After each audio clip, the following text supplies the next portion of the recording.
जिनको हवा लगी है पाकिस्तानी सीरियल की, ये पहले नाटक देखती है फिर नाटक करती है। तो इनसे पूछो, ये मेरी बहनों से मेरी बेटियों से, ये इनको कयामत के दिन कौन काम आएंगी? वो ये बेहुदा बेगैरत लड़कियां, ये नाचने वाली फाहिशाएं, ये बंबई की बेगैरत, ये काम आएंगी ये के? या फिर ये पाकिस्तान वाले लोग बदतमीजी करते रहते हैं कि हमारा मुल्क उसके नाम पे बना, उसके नाम पे बना। ये ड्रामे किस नाम पे बना रहे हो? तुम्हारा दिमाग खराब नहीं है? ये बताओ, तुम मुसलमान औरतों के ड्रामे बना रहे हो, तुम इस्लामी मुल्क कहते हो अपने आप को? तुमको शर्म आनी चाहिए। लानत है तुम्हारे पूरे निजाम के ऊपर कि जो इस तरह के तुम ड्रामे बनवा रहे हो, नाटक बनवा रहे हो। तुमको शर्म आनी चाहिए। बगैर तो अपने आप को मुसलमान कंट्री कहते हो और तुम कर क्या बेहुदा बन रहे हो। मगर मैं अपनी बहनों से पूछता हूं, कयामत के दिन ये किसके पीछे होंगी? उन औरतों के पीछे होंगी, या वो काम आएंगी इनके, या फिर इनके मक्के की सैयदा खदीजतुल कुबरा काम आएंगी?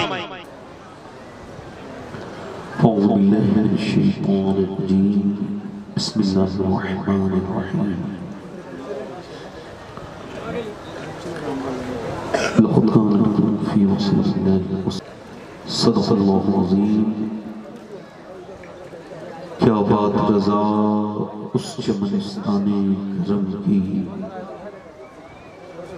ज़हरा है कली जिसमें हुसैन और हसन थे। दिलो निगाह मुसलमान नहीं तो कुछ भी नहीं। दुरूद पाक पढ़ लीजिए, अल्लाहुम्मा सल्ली अला।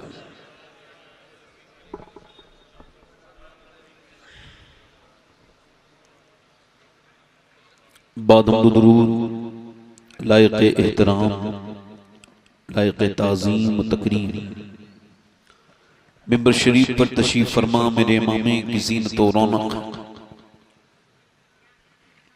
मुअज़्ज़ज़ उलमाए अहले सुन्नत, सदर जलसा,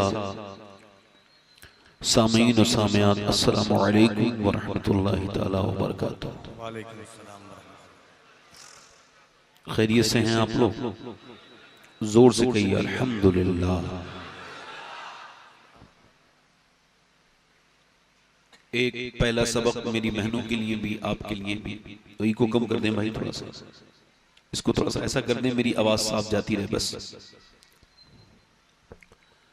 अपनी जिंदगी में एक बात आज से ऐड कर लीजिए कि जब कोई पूछे क्या हाल है, तो कोई दूसरी बात न करके बहुत दिल से कहिए, चाहे हाल कैसा भी हो, ये कहो हर हाल में अल्लाह का शुक्र है। क्योंकि सैयदना शेख मुहियुद्दीन अब्दुल कादिर जीलानी इरशाद फरमाते हैं, सबको हाल बताओगे तो बेहाल हो जाओगे, हाल उसे बताओ जो हाल बदल सकता है। ये गर्मी, ये सर्दी, ये फलां हो गया, ये हो गया, कुछ नहीं। ये सब मुसलमानों के जबान पर इस तरह की शिकायतें शिकवे अच्छे नहीं लगते। ये मौसमों की शिकायतें, मदीने में तेज हवाएं चल रही थी, एक सहाबी ने कहा बड़ी तेज हवा चलती है। हुजूर ने फरमाया यूं ना कहो कि हवा तेज चल रही है, यूं कहो मेरा रब चला रहा है तो हवा तेज चल रही है। अल्लाह अल्लाह अल्लाह, वाह वाह वाह। मेरे शेख मुहियुद्दीन अब्दुल कादिर जीलानी इरशाद फरमाते हैं कि अल्लाह की शिकायत करनी है तो उससे करो जो अल्लाह से ज्यादा मेहरबान मिले। अल्लाह, वो तो कोई, देखें हम सब अल्लाह के बंदे हैं और मैं आपका नौकर हूं, तो मैं आपसे अर्ज कर रहा हूं कि अल्लाह की शिकायत किससे करो? जो अल्लाह से ज्यादा मेहरबान। बोलो जरा, अल्लाह से ज्यादा मेहरबान तो कोई है? तो फिर ये चौराहों पे जो उसकी शिकायतें करते फिरते हो, ये बताओ मुझे मेरे भाई कि उसका शुक्र तो नहीं अदा करते। याद रखो, नाशुक्री से तुम्हारे मसाइल और बिगड़ेंगे और हालात बिगड़ेंगे। और अगर तुम शुक्रगुजारी शुरू कर दो ना, तो ये किसी मौलाना का वादा नहीं, अल्लाह का वादा है। वो कहता है लइन शकरतुम ला अज़ीदन्नकुम, तुम शुक्र करो मैं नेमतें बढ़ाता चला जाऊंगा। तो आज के बाद कभी नाशुक्री इंशाल्लाह नाशुक्री कभी नहीं करनी। अल्लामा रियाज साहब क़िबला तशरीफ रखते हैं, इनकी सरपरस्ती है। मैं अपनी बात को शुरू कर रहा हूं। मुझसे पहले आपने बहुत कुछ सुना है, मैं आपसे कोई ऐसी बात नहीं कहूंगा जिसमें आपने सुभान अल्लाह वगैरह कहना हो, तो आप खुद ही कहिए, मैं आपसे फोर्स नहीं करूंगा। चूंकि सुभान अल्लाह कहने से आपको 90 नेकियां मिलनी हैं, अब आप ये भी मेरे कहने से कहोगे तो जरा बताओ, अल्लाह आपसे पूछेगा कि तू मुझे पाक भी कहता था तो अपनी मर्जी से नहीं कहता था, किसी के कहने से कहता था। जरा मुझे बताएं तो, जरा मुझे बताएं तो, ये सुभान अल्लाह का मतलब ये है कि अल्लाह पाक है, वो खुदा की कसम, उस पर किसी कुछ फर्क नहीं पड़ता किसी के कहने से, मगर जो कहता है ना उस पर फर्क पड़ता है। वो कहता है फरिश्तों ये मुझे क्या कहा जा रहा है। हुजूर फरमाते हैं जिस सिफत के साथ अल्लाह को याद करोगे, जिस नाम के साथ, उसी का बदला अल्लाह अता करेगा। अब जब तुम कहोगे सुभान अल्लाह तो वो कहता है ये क्या कह रहा है फरिश्तों, ये क्या कह रहा है। अर्ज करते हैं मालिक वो तुझको पाक कहे जाता है। अल्लाह फरमाता है ओ फरिश्तों गवाह हो जाओ, मैं तो पाक हूं, मगर मुझे जिसने दिल से पाक कहा है मैंने उसे गुनाहों से पाक कर दिया। कभी उसका नाम लिया करो, कभी बैठ के, कभी तन्हाई में। मियाँ बीबी दोनों बैठा करें। शुक्र का बेहतरीन तरीका यह है कि मियाँ बीबी दोनों अपने घर में बैठ जाएं, अंदर कमरे में बैठ के या बाहर बैठ के मियाँ बीबी से कहे, और बीबी पहले मियाँ से कहे कि बहुत अच्छे हालात हैं, रिज़्क़ अल्लाह बहुत अल्लाह का फजल है, घर में बड़ी खुशहाली है। तो फिर जब मर्द कहे हाँ अल्लाह का शुक्र है, तो औरत और मियाँ बीबी दोनों शुक्र का ये तरीका लिख लें, और फिर अपने घर की बरकतें वो शुमार करेंगे तो शुमार नहीं कर पाएंगे। दोनों मियाँ बीबी आपस में मिलके कहें कि ये हमारा कुछ कमाल नहीं है, ये सब अल्लाह का फजलो करम है। ये सब अल्लाह का फजलो करम है। अच्छा एक बात ये अर्ज करता हूं, तो जरा आप दोनों हाथ उठा के जरा कहना एक मर्तबा या रसूल अल्लाह। माशाअल्लाह। मुझे टाइमिंग पर मेरी कोई पाबंदी नहीं है, मगर मैं अपने हिसाब से जितना रोज बोलता हूं उतनी बोलूंगा। मगर इतना अर्ज करता हूं कि अगर वासिफ अली वासिफ फरमाते हैं कि निगाह का आदिल वो है जिसे दूसरे की बेटी में अपनी बेटी और दूसरे की बहन में अपनी बहन नजर आ जाए।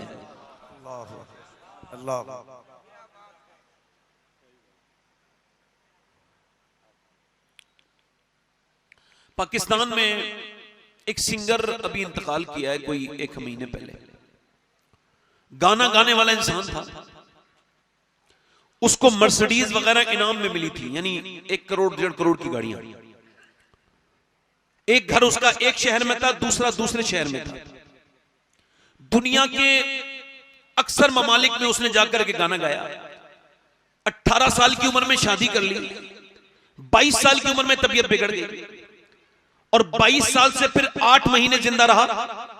उस 8 महीने में उसके गुर्दे खराब हो चुके थे।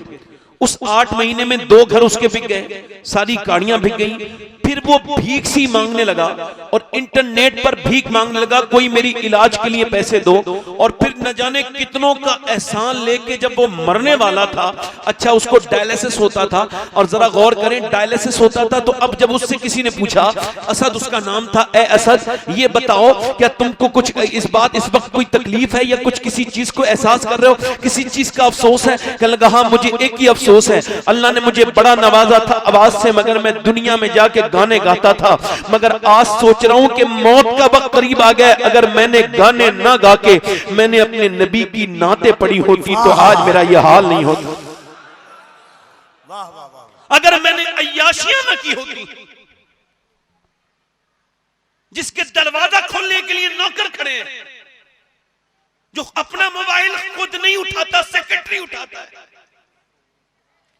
उसमें 5 महीने के बाद ऐसा वक्त आया कि वो अब भिखारियों की तरह लोगों से भीख मांगता था, कोई मेरा इलाज करवा दो।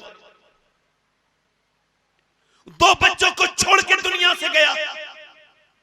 तो क्या नौजवानों में आपसे ये अर्ज करना चाहता हूं, वक्त को वक्त दो, वरना वक्त तुम्हें वक्त नहीं देगा। अल्लाह अल्लाह अल्लाह। जन्नत में कोई हसरत नहीं होगी, जन्नतियों को कोई हसरत नहीं।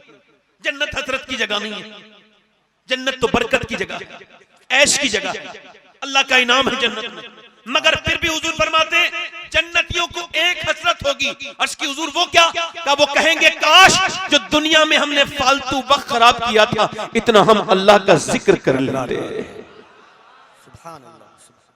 अल्लाह को याद कर लेते, अल्लाह का जिक्र कर लेते, अल्लाह को याद कर लेते। लोगों देखो जाके अस्पतालों में कितने लोग पड़े हैं, जाकर के देखो। तुम्हें यही दुनिया नजर आती है? नहीं नहीं, इससे बड़ी दुनिया जाके पटना के अस्पतालों में देखो, इससे बड़ी दुनिया जाकर के दिल्ली के अस्पतालों में देखो। इतने लोग हैं कि वेंटिलेटर पे नौजवान 22-22 साल के रखे हैं। मैंने एक बार गिना था, अपोलो अस्पताल में जाकर के तकरीबन 30 लड़के थे जो वेंटिलेटर पे अपोलो अस्पताल में रखे थे। एक्सीडेंट हुआ था, मोटरसाइकिल पे स्टंट कर रहे थे तो 22-30 लड़के थे। उनके माँ बाप बाहर खड़े थे, बाप के झोले में पैसा था और वो अपने झोले में पैसा लेके डॉक्टर कैसे कहता था मेरे बेटे से मेरी बात करा दो। डॉक्टर कहता था आई एम सॉरी ये मेरा काम नहीं है। अच्छा वो 22 साल के लड़के की कोई हसरत, उसके माँ बाप की यह हसरत थी काश हमारा बच्चा एक मरतबा अब इसी हालत में आ जाए, उसका दिमाग ठीक हो जाए। कोई बच्चा 1 साल से कोमा में था, कोई 2 साल में कोमा में था और कोई तो न जाने कितने तो इंतकाल ही कर जाते हैं। आपको सिर्फ ये दुनिया दुनिया लगती है? नहीं मेरे दोस्तों, एक दुनिया पूरी कब्रिस्तान में भी आबाद है और एक दुनिया पूरी अस्पतालों में भी आबाद है। कुछ मर चुके हैं वो हमारे लिए इबरत है, कुछ मरने वाले हैं वो हमारे लिए इबरत है। मगर हमने दुनिया को किस तरह से देखा है? ये मोबाइलों में रहने वाले नौजवान, मैं इनसे पूछता हूं कि अल्लाह ने तुम्हें फेसबुक के लिए पैदा किया था? ये कितने 3-3 घंटे 4-4 घंटे फेसबुक को दे दिए। आपने इंस्टाग्राम के लिए अल्लाह ने आपको पैदा किया था? जो इंस्टाग्राम के अंदर आप लग गए, अल्लाह ने आपको क्यों पैदा किया था? कभी आपने सोचा? उसने आपको आजमाइश के लिए पैदा किया, अपनी इबादत के लिए पैदा किया, मगर आप दुनिया में लग गए। ये दुनिया ऐसे ही एक दिन खत्म हो जाएगी। जवानों के जनाजे निकले, अमीरों के जनाजे निकले, कबीरों के जनाजे निकले। हजरत सैयदना हसन बसरी रज़ी अल्लाह तआला अन्हु, हजरत सैयदना मौला अली के खलीफा, मौला अली के मुरीद, और जिन्होंने उम्मे सलमा, सैयदा उम्मे सलमा का दूध पिया है, उम्मुल मोमिनीन उम्मे सलमा का दूध पिया है, वो कहते हैं कि मेरा एक मुरीद था जो पूरे बसरे में उससे ज्यादा पक्का हाफिज कुरान कोई नहीं था, एकदम टनाटन हाफिज था। मगर एक दिन मेरे पास आके बोला हुजूर मैं बर्बाद हो गया। मैंने कहा क्या हुआ? एक लड़की जा रही थी, उसका मैंने पीछा किया, पीछा करते करते उसने मुझे पलट के देखा, कहा एक तो तू मुसलमान और दूसरा हाफिज कुरान, फिर भी तू एक मुसलमान लड़की का पीछा करता है, तुझको शर्म नहीं आती? मुसलमानों के तो ये तरीके नहीं है, मुसलमानों के नबी के तो ये तरीके हैं। एक औरत बगैर दुपट्टे के आई तो नबी ने फरमाया लो सलमान मेरी चादर इसके सर पे रख दो। अर्ज करते हैं सलमान फारसी, या रसूल अल्लाह वो मुसलमान की बेटी नहीं है, वो तो किसी गैर मुस्लिम की बेटी है। फरमाया गैर मुस्लिम की सही तो क्या हुआ है तो किसी की बेटी, तू उसका सर ढक दे, अल्लाह तेरे गुनाहों को ढक देगा, अल्लाह तेरे गुनाहों को ढक देगा। नारे तकबीर, नारे रिसालत, सुभान अल्लाह, माशाअल्लाह। हमारे शायर इस्लाम और मशहूर और मुनफरिद नाता और शायर क़िबला असद इकबाल साहब तशरीफ लाए हैं। मेरी तकरीर जो हो रही है आपका दिल लग रहा है? सुभान अल्लाह। नारे तकबीर, नारे रिसालत, अनवारे तैयबा कॉन्फ्रेंस, उलमाए अहले सुन्नत, मसलके आला हजरत, फैजाने गौसे आज़म, शायर इस्लाम हज़रत असद इकबाल कलकत्तवी।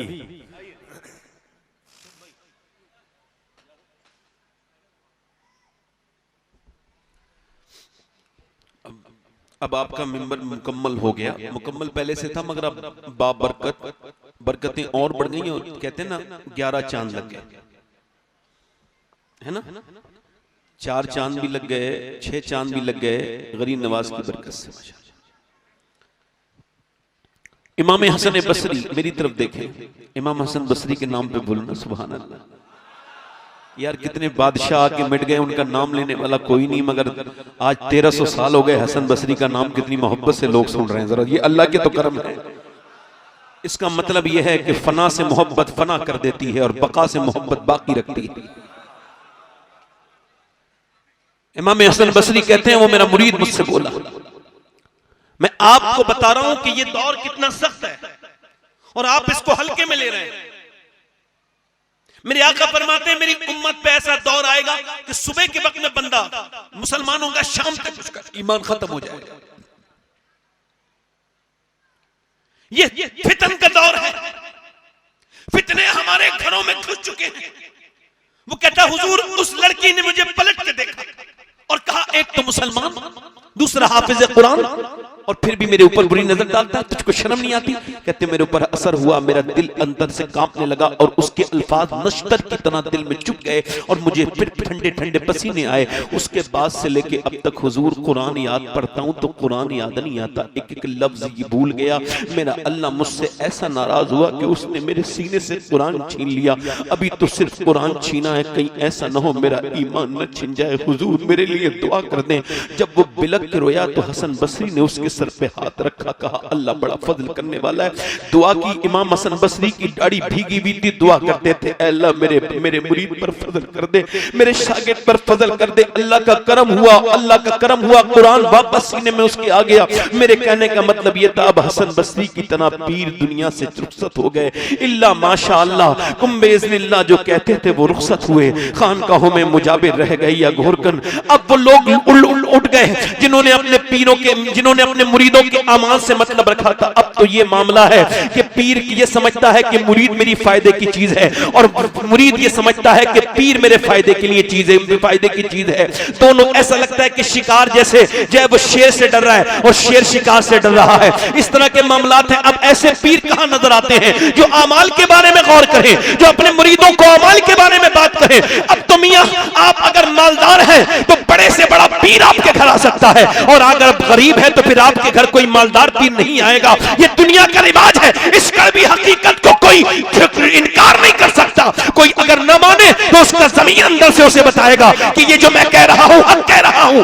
वो अब लोग उठ गए जिन्हें अमाल की परवाह थी। अल्लाह अकबर। हजरत जुनैद बगदादी अपने एक करीबी आदमी की मौत के वक्त करीब पहुंच गए और आपने उसके सामने जाके कहा कि कुरान पढ़। उसने कहा मुझे कुरान से नफरत है।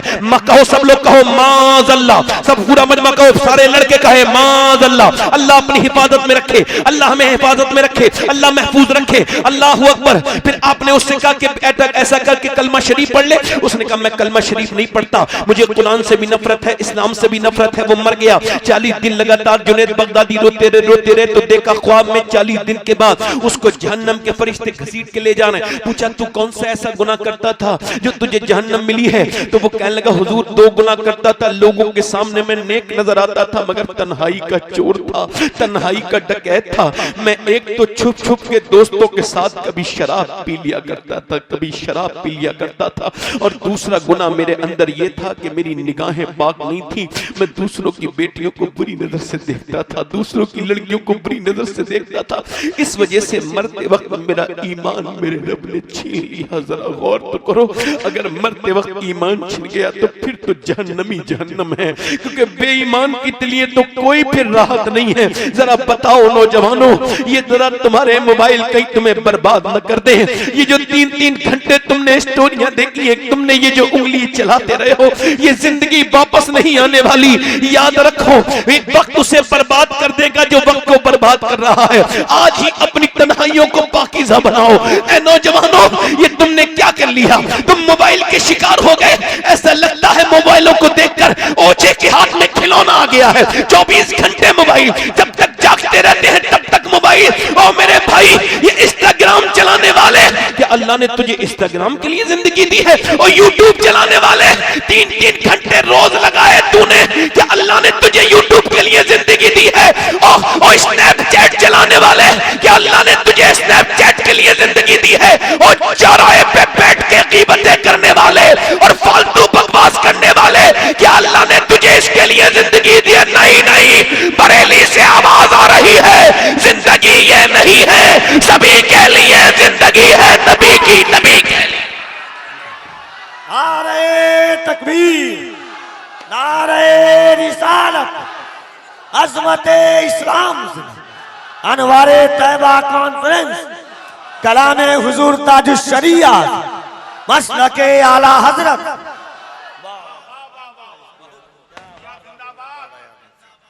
जब पोते ने ये कहा तो दादा कहने लगे जमीनो जमा तुम्हारे लिए, मकीनो मकान तुम्हारे लिए। मगर आज हुजूर के लिए तो हम नहीं हैं, सरकार के लिए तो नहीं है। अर्ज करता हूं माजरत के साथ, अगर मैं नश्तर लगाऊं तो आपको अगर तकलीफ हो तो मुझे डॉक्टर समझ के माफ कर देना। आज अगर नाज शरीफ का शेर पढ़ा जाए तो मजमे में वो हंगामा नहीं होता। मगर कोई पीर साहब बैठे हों, उनका शेर पढ़ दिया जाए, मजमे में हंगामा हो जाता है। मैं खुद भी पीर हूं, मेरा बाप दादा परदादा लकड़दादा, मेरे सिलसिला टूटा नहीं। मैं किसी पीर का मुखालिफ नहीं, मगर जिन लोगों को हुजूर के नाम पे रक्स, जिनको हुजूर के नाम पे लुत्फ नहीं आता और पीर के नाम पे आता है, उन्हें अपना ईमान चेक करना चाहिए। वाह वाह वाह वाह वाह वाह वाह वाह वाह वाह वाह वाह वाह वाह, क्या बात है मियां, वाह वाह वाह वाह। यार भी राह की दीवार समझते हैं मुझे, मैं समझता था मेरे यार समझते हैं मुझे। नेक लोगों में मैं नेक गिना जाता हूं और गुनहगार गुनहगार समझते हैं मुझे। मेरी बात गौर करिए, गौर से सुनिए मेरी बात को। अस करने का मतलब ये सब कुछ हुजूर के लिए है। जमीनो जमा, जल्दी बोलो, जमीनो जमा।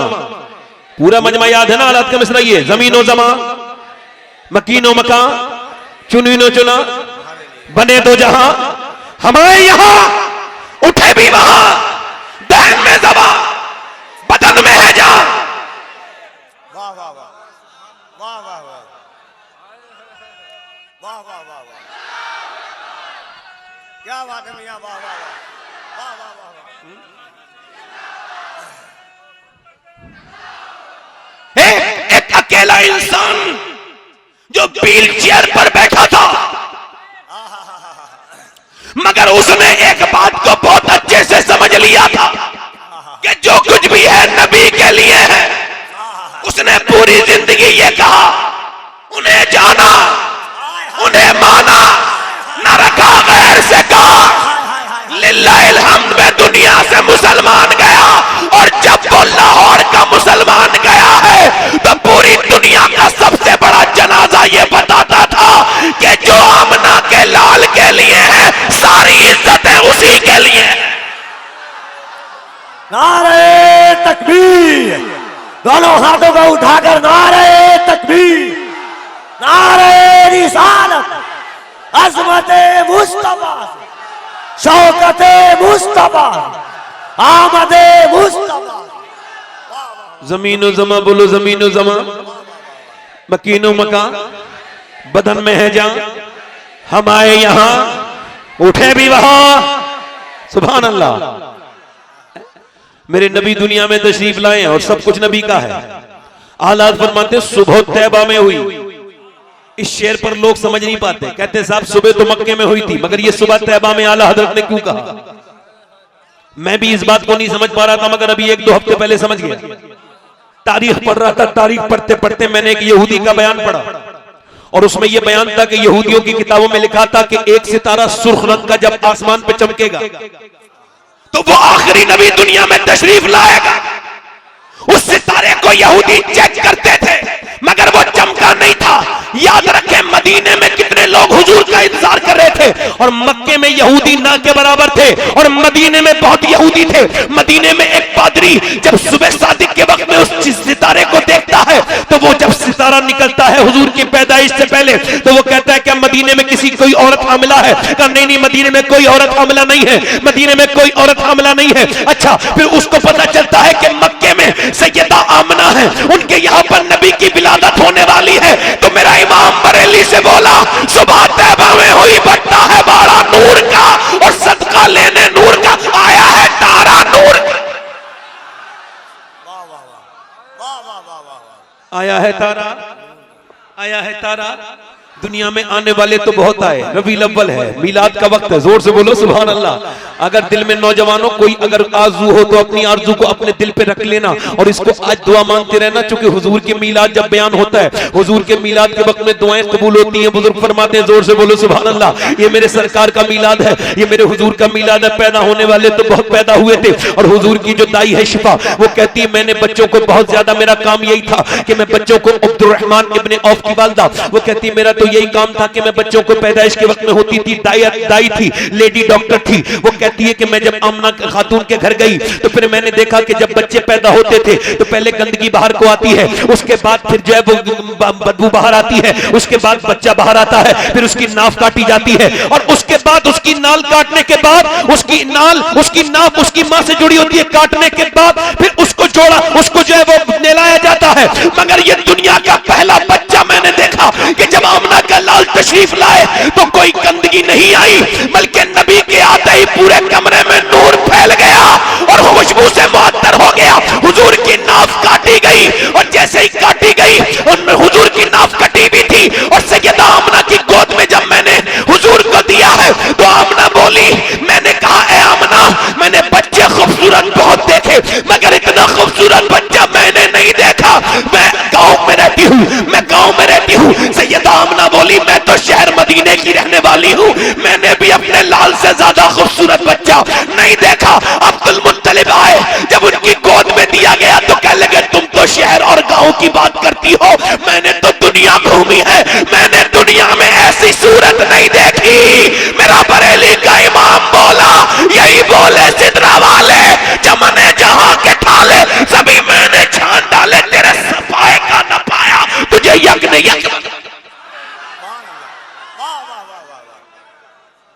नारे तकबीर, नारे रिसालत, अनवारे तैबा कॉन्फ्रेंस। हुजूर आ गए, जोर से बोलो हुजूर, हुजूर बेवाओं का सहारा, आमना का प्यारा है। मगर हुजूर के बचपने में दर्द भी है। दर्द यह है कि दाइयां आती हैं मगर हुजूर के पास आती हैं, मगर जब ये पता चलता है इसका बाप नहीं है, बच्चा यतीम है, तो चली जाती है। सैयदा आमना की आंखों में आंसू आ जाते हैं। दाइयां आती हैं और आकर के हुजूर को देखती है, कोई उठा के लेके जाती, क्योंकि वहां रिवाज ये था कि वहां मक्का एक बिजनेस हब था, वहां बड़े जो वो टूर आते और भेज दिया करते थे और जब वहां पर लोग आते थे तो उनकी जबानें अलग थी, कोई ईरान से आ रहा, कोई कहीं से, तो वो चाहते नहीं थे हमारे बच्चे की अरब जबान पर कोई, इस पर ग्रामर पर या अरबी जबान की उसकी मजबूती पर कोई फर्क पड़े, लिहाजा वो अपने बच्चे को किसी कबीले में भेज दिया करते थे। दाइयां आई मगर हुजूर को लेके नहीं गई, हुजूर को लेके नहीं गई। सैयदा आमना ने हुजूर को गोद में उठाया और कहने लगी, शिफा देख, आज ये दाइयां मेरे बच्चे की मर्तबे को नहीं समझ रही हैं, मगर देखना एक दिन ये मक्का मेरे बेटे की मर्तबे को समझेगा।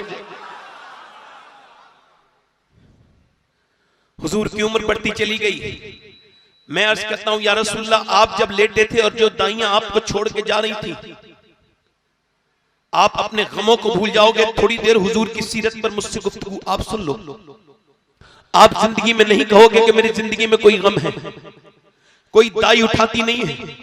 हुजूर की उम्र बढ़ती चली गई, बरकतें सैयदा हलीमा सादिया ने भी ली, मगर जब 6 साल की उम्र हुई हुजूर की, सैयदा आमना कहने लगी कि मुझे जाना है मदीने अपने शौहर की कब्र पर।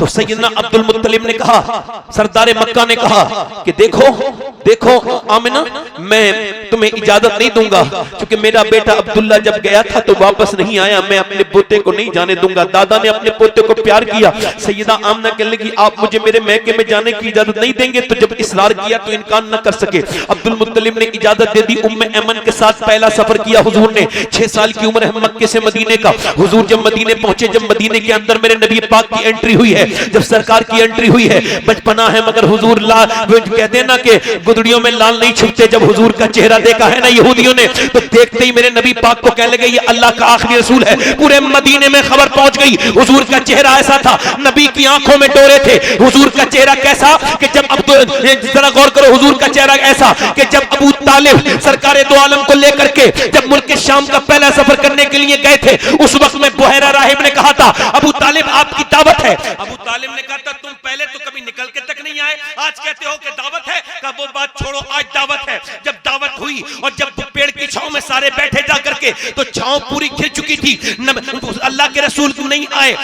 उसने बुहैरा ने कहा कि कहां गए, कोई रह गया तुम्हारे यहाँ, कोई रह गया? कहने लगे, हाँ वो एक बच्चा है, उसे हमने ऊंट चराते छोड़ दिया है। उसने कहा, तुम अजीब लोग हो, जिसके लिए मैंने दावत की है तुम उसे लेकर के नहीं आए। मेरे नबी की 8-9 साल उम्र है, उन्हें लेकर के नहीं आए, मैं उन्हें लेकर के नहीं आए। अल्लाह अकबर। बल्कि उसने सुन्नियों की आवाज में कहो तो यह कहा था, तुम अजीब बराती हो जो बगैर दूल्हा के आ गए हो।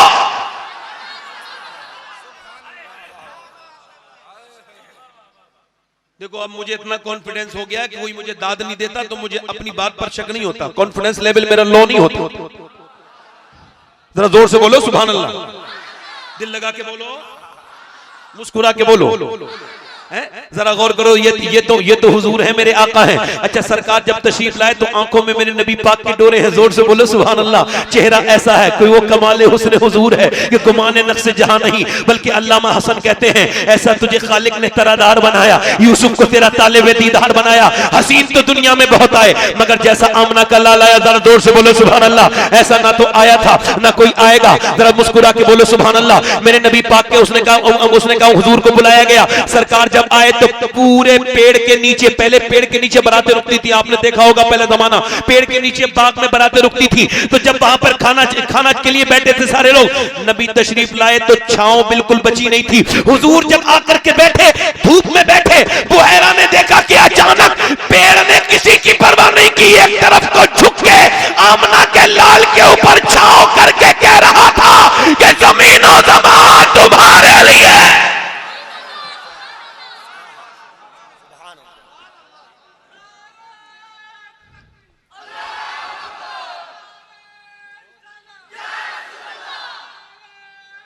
बड़ी मेहरबानी या अली, जोर से बोलो सुभान अल्लाह।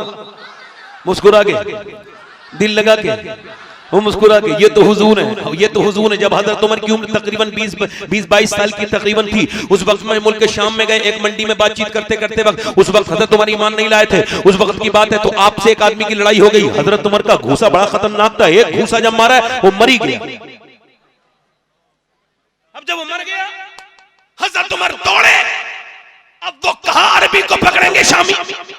जब दौड़ते दौड़ते हजरत उमर बहुत आगे निकल गए, जाके देखा कि लोग चारों तरफ से आने लगे, तो गिरजा के अंदर घुस गए। गिरजा का जो पादरी था उसने देख लिया जाते हुए, उससे आके लोगों ने कहा एक आदमी कत्ल करके इधर को भागा है मुसाफिर, तुमने देखा? कहा मैंने उसको नहीं देखा, तुम जाओ, यहाँ नहीं है। वो चले गए और वो आके पादरी बोला हजरत उमर से, उसने कहा, हजरत उमर ने कहा भाई आपने मुझे बचाया क्यों? कहने लगा वो बात छोड़ो, ये बताओ क्या तुम कहाँ के, मक्के के रहने वाले हो? हाँ मैं मक्के का रहने वाला हूँ। तवज्जो करो, मक्के का? हाँ। कहा क्या तुम्हारे यहाँ पर किसी ने नबी होने का, नबुवत का दावा किया है? कहने लगा किसी ने नहीं किया। कहा अभी नहीं किया मगर करेंगे, और तुम उनके वजीर बनोगे। ऐसा करो कि तुम लिख के जाओ, हाथ में यहाँ पे लिख के जाओ कि जब तुम इस शाम को फतह करोगे, किसरा के दीवार को गिराओगे, उस वक्त में तुम मुझे अमान दो और मेरे इस गिरजा को तकलीफ नहीं पहुंचाओगे।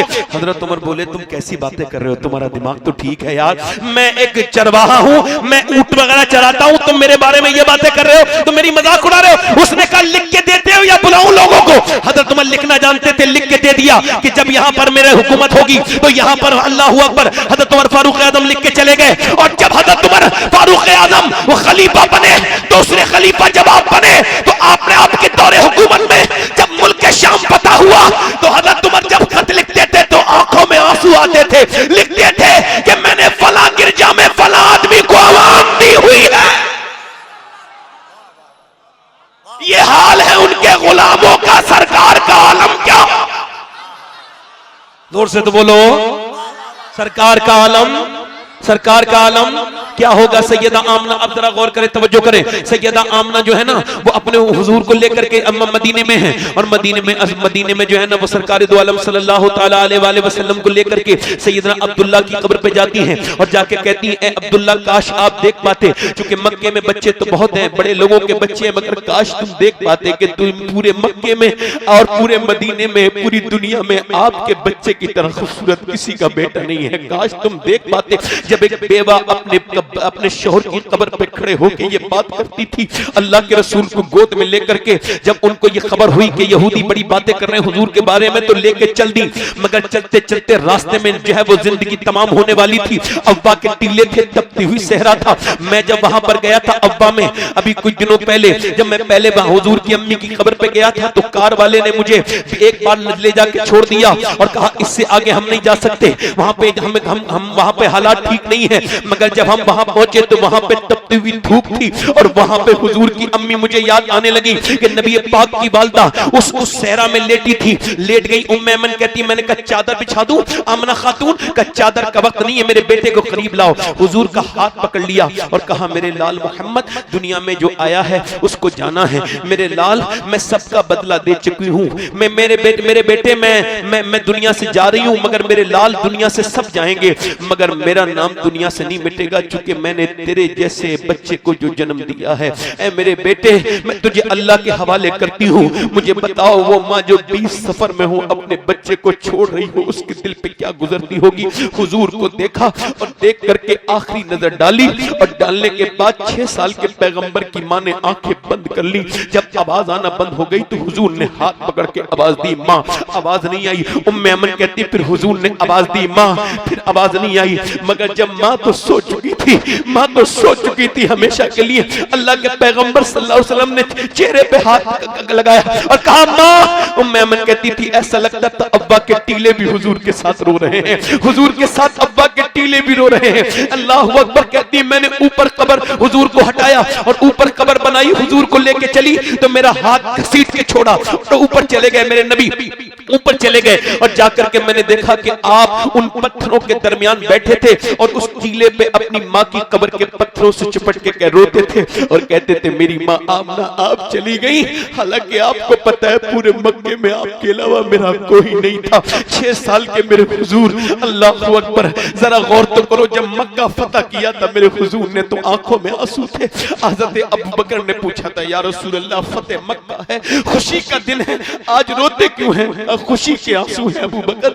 मैं सोच रहा हूँ काश मेरी माँ आमना होती तो आज देख लेती, मगर आज माए, अल्लाह अकबर, 55 साल के बाद हुजूर का गुजर एक बार उधर को हुआ था।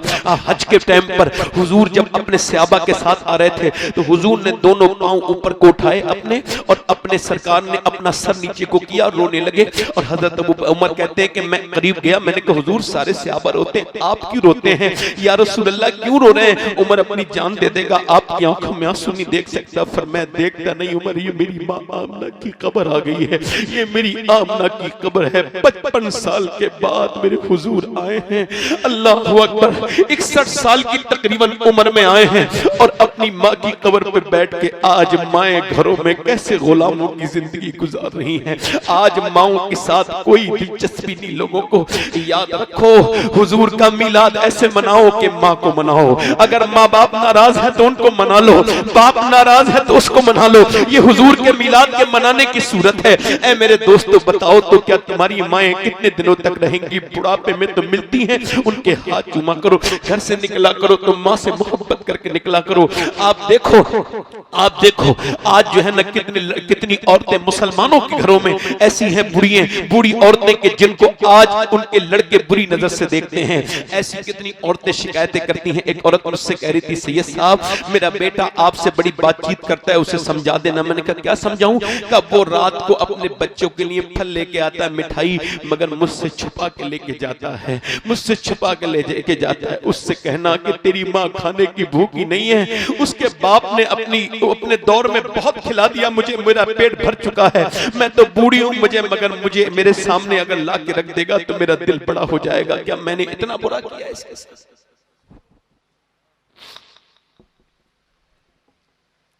हाँ, आप किसे किसे इज्जत देते हैं? जिससे मतलब होता है उसको इज्जत देते हैं। काश कि अपने माँ बाप को इज्जत दी होती तो अल्लाह ने आपको इज्जत दी होती। पीरों के हाथ चूमने वालों अच्छी बात है, उलमा के भी हाथ चूमो, पीरों के भी चूमो, मगर अपने माँ बाप के भी चूमा करो। अगर किसी पीर के आप हाथ नहीं चूमोगे उसकी इज्जत पे कोई फर्क नहीं पड़ेगा। अगर तुम माँ बाप से मोहब्बत नहीं करोगे तो उनका दिल टूट जाएगा। मालिक बिन दीनार कहते हैं मैं हज करके गया, मक्के में था तो मैं सोच रहा था क्या पता किसका हज कबूल हुआ नहीं हुआ। मेरी आंख लग गई तो मैंने ख्वाब में मुझे किसी ने जो हातिफ़े गैब से आवाज आई और किसी ने मुझे ख्वाब में कहा कि सबके हज कबूल हो गए मगर मोहम्मद बिन हारून बल्खी का हज कबूल नहीं हुआ। कहते मैं उठा तो मैंने कहा देखूं कहां है मोहम्मद बिन हारून बल्खी। ये कौन है जिसका हज कबूल नहीं हुआ? कहते मैं ढूंढता हुआ गया तो इधर मदीने के वो इधर इंडिया के लोगों का कैंप बिल्डिंगें हैं, इधर पाकिस्तानी है, इधर ईरानी है, इधर तुरानी है, इधर अफगानी है, इधर फला फला। तो मैंने पूछा कि बल्खी लोग किधर हैं? तो उनका बल्खी उधर है। तो पहाड़ के पीछे जब पहुंचा तो मैंने पूछा यहाँ कोई बलख का आदमी है, उसका नाम मोहम्मद बिन हारून है? कहा है तो वो तो बड़ा नेक आदमी है। कैसा नेक? उसने रोजे रखता है और वो जो है वो बड़ा नेक इंसान है, सब कुछ अल्लाह की राह में दे चुका है। इधर है उसकी जगह। जब पहुंचे जाके देखा तो वो इबादत कर रहा था। उसके करीब पहुंचे और जाकर के बोले क्या, और जब सलाम किया ना तो उसने सलाम फेरने के बाद उसने जवाब दिया वालेकुम अस्सलाम और कहा तुम्हारा नाम मालिक बिन दीनार है? मैंने कहा यार इसे तो मेरा नाम भी पता है। मैं कहा तुम्हें मेरा नाम कैसे पता? कहा मुझे तो यह भी पता है कि तुम ये बताने आए हो कि मेरा हज कबूल नहीं हुआ। कहा क्यों कबूल नहीं हुआ बताओ? कहा मैं 24 साल से आ रहा हूं, सफा मरवा पर सही करता हूं, तवाफ करता हूं, उसके बाद सफा मरवा पर सही करता हूं, मैं संगे अज़मत को चूमता हूं, मैं मुताफ में नमाजें पढ़ता हूं, मकाम इब्राहिम पर नमाज पढ़ता हूं, मैं हतीम में नमाजें पढ़ता हूं, मैं अरफात के मैदान में नवी ज़िलहिज्जा को जाता हूं, वहां रो रो के दुआएं करता हूं पूरे दिन। शाम को फिर मुज़दलिफा आ जाता हूं, मुज़दलिफा में रात को बगैर किसी कैंप के सोता हूं, पूरी रात अल्लाह से दुआएं गिड़गिड़ा के मांगता हूं। मिना आ जाता हूं, फिर वहां से मैं शैतान के कंकर मारने जाता हूं, फिर मैं तवाफ़ विदा करने जाता हूं। और जब तवाफ़ विदा और सही से फारिग होता हूं तो कोई अल्लाह का वली आता है और कहता है कि तेरा हज कबूल नहीं हुआ। 24 साल हो गए। कहा क्यों? कहा मैं अपनी मां का गुस्ताख हूं। कहा मैं अपनी मां का गुस्ताख हूं। का क्या हुआ था? का बड़ा मालदार था, बिगड़ गया, अय्याश बन गया, घूमता था दोस्तों के साथ, अय्याशी करता हुआ। एक दिन शराब पी के घर में आया, रमजान का महीना था, माँ मेरी रोटी बना रही थी तंदूर के पास। मैंने अपनी माँ से कहा कि माँ जरा रोटी दे दे। उसने कहा तू शराब पी के आया, तेरा रोजा नहीं है तो दूसरों की तो फिक्र कर ले, शर्म नहीं आती तुझे? कहते माँ की बात पे गुस्सा आ गया और मैं बेवकूफ, मैंने एक जोर से थप्पड़ माँ के मारा। कहते मेरा माँ के थप्पड़ मारना था, वो डिसबैलेंस हुई और अचानक तंदूर में गिर गई और जलने लगी। लोगों ने मुझे उठा के कमरे में बंद कर दिया, मैं चीखें सुनता रहा और मेरी नींद आ गई। मुझे जब मेरी आंख खुली दूसरे दिन तो मेरी बीबी दरवाजे में से अलमारी में से कपड़े निकाल रही थी। मैंने पूछा कहाँ जा रही है? कहा मैं जा रही हूँ अपने मायके। का क्यों? का मैं नहीं रह सकती तेरे पास। का क्यों? का मैं मां के कातिल के साथ नहीं रह सकती। का क्या मेरी मां मर गई? कहा तुझे 9 महीने पेट में रखने वाली, तुझे दूध पिलाने वाली, खुद गीले में सो के तुझे सूखे में सुलाने वाली। जब मां बाजार जाती है, बच्चे के कपड़े लगा लगा के देखती है, देखो मेरे लाल ये बच्चा, ये कपड़ा अच्छा लग रहा है, ये कपड़ा अच्छा लग रहा है, फिर नहीं ये अच्छा नहीं लग रहा है, फिर पैरों में जूते पहनाती, नहीं ये अच्छा लग रहा है। वो 9 महीने पेट में रखने वाली, तेरी नाज उठाने वाली, आज जल जल के उसने दम तोड़ दिया, दम तोड़ दिया उसने। हजरत मालिक बिन दीनार कहते हैं मैंने उसके मुंह पे थप्पड़ मारा कि तू है इस लायक, तेरा हज क्या कबूल होगा? कहते मैं रात को आके सोया तो मेरे हुजूर का दीदार हुआ, फरमाया वो तो वैसे भी बहुत डरा हुआ है, तूने उसको क्यों डरा दिया? और मालिक उसको अल्लाह बख्श देगा। हुजूर कैसे? कयामत के दिन उसकी मां दावा करेगी मेरे मालिक मेरी कौन सी गलती थी जो इसने मेरे बेटे ने मुझे जला के मारा? अल्लाह फरमाएगा इसे जहन्नम में डाल दो। जहन्नम में फरिश्ते उसे घसीट के लेके जा रहे होंगे तो ये पलट के मां की तरफ देखेगा और कहेगा मां देख मुझे मां। मां कहेगी क्यों? का देख मेरे पांव में कांटा लगता था, तू बचपन में मेरा कांटा निकालती थी, आज मैं जहन्नम में जा रहा हूं, मुझे बचा ले मेरी मां। तो फिर माँ जब ये देखेगी तो अल्लाह की कुदरत से उसकी माँ के दिल में रहम आ जाएगा, कहेगी मालिक मैंने इसको माफ कर दिया। अल्लाह फरमाएगा इसको माफ क्यों करती है? इसने तो तुझे जलाया था। कहा मगर है तो मेरा बेटा, मैंने इसे दूध पिलाया है, मैं इसको माफ करती हूँ। अल्लाह अकबर। आज ये माएँ जो तुम्हें कुछ नहीं लग रही है, ये जन्नत की तुम्हारी जमानत है। कभी माँ के पाँव भी दबा लिया करो, कभी बाप के हाथ भी चूम लिया करो। ये मेरे नबी के मिलाद का पैगाम है, घरों में मजबूर ना रखो अपनी माओ को, तुम्हारी दौलतों पे लानत है ऐसी जो तुम्हारी माएं तुमसे मांगती हैं, सारे पैसे अम्मी के सामने रख दिया करो ले जाके, और अपनी कमाई पे हाथ रखवाया करो। एक बीवी मर जाए, दूसरी मर जाए, तीसरी, कोई फर्क नहीं पड़ता, 10 मर जाएंगी, 20 मिल जाएंगी, मगर पूरी दुनिया में एक माँ अगर चली जाए तो पूरी दुनिया की दौलत खरीद लेना, माँ नहीं मिल सकती। वो माँ नहीं मिलेगी, वो बाप नहीं मिलेगा जो तेरे लिए दुआ करता है, वो बाप नहीं मिलेगा जो बूढ़ा हो गया है। बाप को कौन समझता है, जिसकी दाढ़ी भीग गई है वो बाप नहीं मिल सकता। याद रखना दोस्तों मेरे, आज अगर माँ जिंदा है तो माँ की कदर करो, बाप जिंदा है तो बाप की कदर करो। कल मरने के बाद कोई फर्क नहीं पड़ता।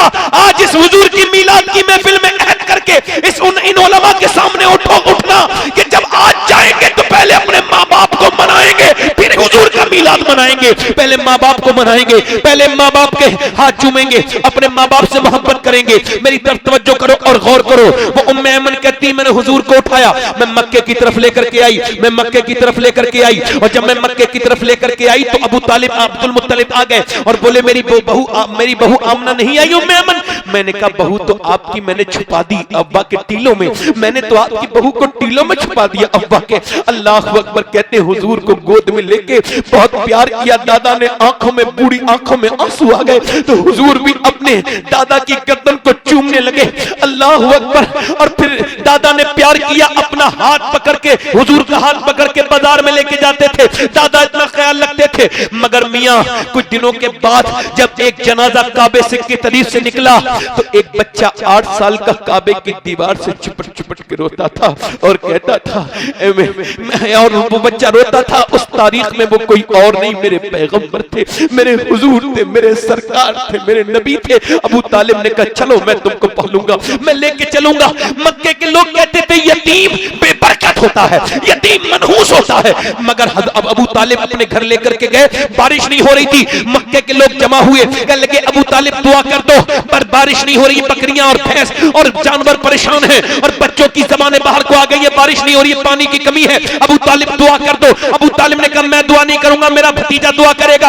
आपका ये भतीजा ये तो खुद पे बरकत है। खामोश, मेरे भतीजे के बारे में ये अल्फाज कहा, सारी बरकतें तो इसी के पास है। हुजूर को गोद में उठाया और काबे के करीब ले गए, काबे की दीवार से लगा के खड़ा कर दिया और कहा ए उजली रंगत वाले, एक चिट्ठे चेहरे वाले, जरा दुआ तो कर दे आमना के लाल। हुजूर ने चारों तरफ देखा, प्यासों की तरफ, और प्यासों की तरफ देखने के बाद मेरे हुजूर का चेहरा चमकता था। बरेली से मेरा इमाम पुकार उठा, खुर्शीद था कि जोर पर या पर के चमका था कमर बेपर्दा जब वो रुख हुआ, ये भी नहीं वो भी नहीं। 8 साल के मेरे नबी ने चारों तरफ देखा तो आसमान पर कोई बादल नहीं था। हुजूर ने इशारा कर दिया, इशारा किया था कि बादल झूमते हुए आए, घटाएं छाई और ऐसा मीना बरसा, ऐसा मेघा बरसा, ऐसा रमझम बरसात हुई कि गुब्बारे मक्का भीगते जाते थे और कहते जाते थे मोहम्मद यतीम बन के नहीं आए, यतीमों का सहारा बन के आए।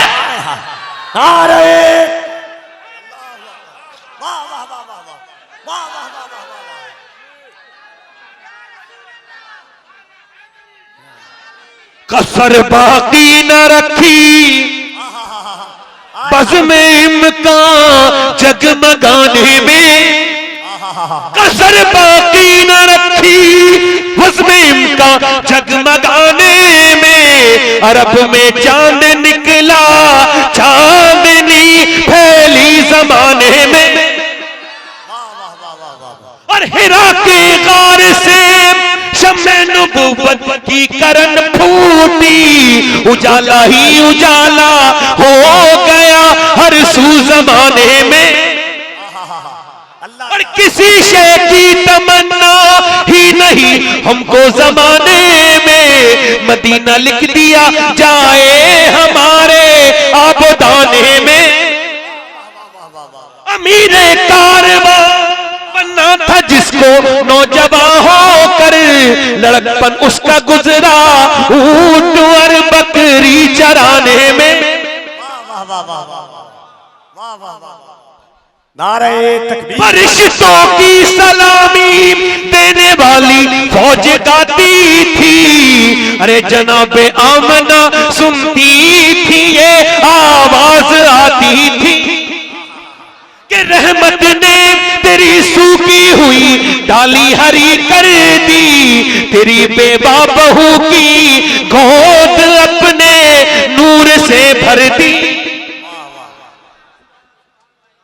हुजूर आ गए। सुभान अल्लाह, बोलो बोलो सुभान अल्लाह। मिलाद पढ़ा करो घरों में, बच्चों के साथ बैठ के कहा करो। बस कोई जरूरत नहीं किसी को बुलाने की, अपने बच्चे को खड़े करो और उससे कहो बेटे हुजूर की नात पढ़ो, ये मिलाद हुजूर का हो जाएगा। हुजूर के जिक्र करो, हुजूर का चर्चा, दिल लगा के जरा बोल दो सुभान अल्लाह, मुस्कुरा के बोलो माशाअल्लाह। हुजूर आ गए, बुराइयों को खत्म कर दिया। हुजूर के आने का मकसद सहाबा समझे, फिर तबे ताबईन समझे, तबे ताबईन, उलमाए मुताखिरीन समझे। मगर आज हुजूर के आने का मकसद तकरीबन धुंधला लोगों को नजर आ रहा है। हुजूर ने बुराइयों को खत्म किया, मगर बुराइयां आज उन्हीं लोगों के घर है जो हुजूर के मिलाद को बनाने की दावे करते हैं। आप देखो, फलां कहते हैं साहब फलां की लड़की ने नाक कटा दी, फलां के लड़के ने नाक कटा दी। ये बताओ मुझे, क्या लड़की लड़का नाक कटा सकते हैं? नहीं, पहले नाक कटाते हैं माँ बाप, अक्सर ऐसा ही होता है, इल्ला माशाअल्लाह। उसके बाद फिर बेटी नाक कटाती है। भाई हुजूर का तो ये था कि एक सहाबिया है, वो जब मस्जिद नबी शरीफ में पहुंची, पर्दा उसी फर्ज हो चुका था रात को, सुबह को सारी औरतें पर्दे में मस्जिद में। उसने पूछा तुम लोग सब पर्दे में क्यों? कहा हुजूर पे ऊपर अल्लाह ने हुक्म दिया अपने महबूब को कि मुसलमान औरतों को पर्दे का हुक्म करे। तो उस औरत ने कहा अपने बेटे से जाओ घर से चादर लेके आओ।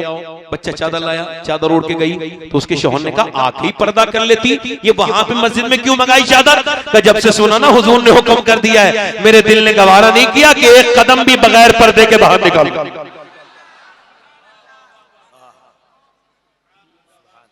आज तो इकबाल ने कहा था लड़कियां पढ़ रही हैं अंग्रेजी, ढूंढ ली कौम ने फला कीरा, ये रबिश कैसे गुल खिलाएगी, पर्दा उठने की मुंतजिर है निगाह। आज मुसलमान लड़कियां जो कर रही हैं, अकेली वो जिम्मेदार नहीं, उनका बैकग्राउंड पूरा जिम्मेदार है। उनकी माँ भी जिम्मेदार है, उनका बाप भी जिम्मेदार है, उनका भाई भी जिम्मेदार है। वो जो बड़ा सा टीवी ला के रखा था ना, बड़ा सा, उस टीवी ने अपने गन खुला दिए। ये जितने कानों में लीड लगाकर गाने सुनते हैं ना लड़के, ये जो पैंटे पहन के जो अदाकारी करते हैं, इन सब की माओ से कसम दे के पूछ लो, जब ये पेट में थे तो फिल्में देखी थी कि नहीं देखी थी? क्योंकि अब तो साइंस भी इस बात को डिक्लेयर कर चुका है कि बच्चे पर माँ का असर पैदा होने के बाद नहीं, पेट के अंदर से ही शुरू हो जाता है।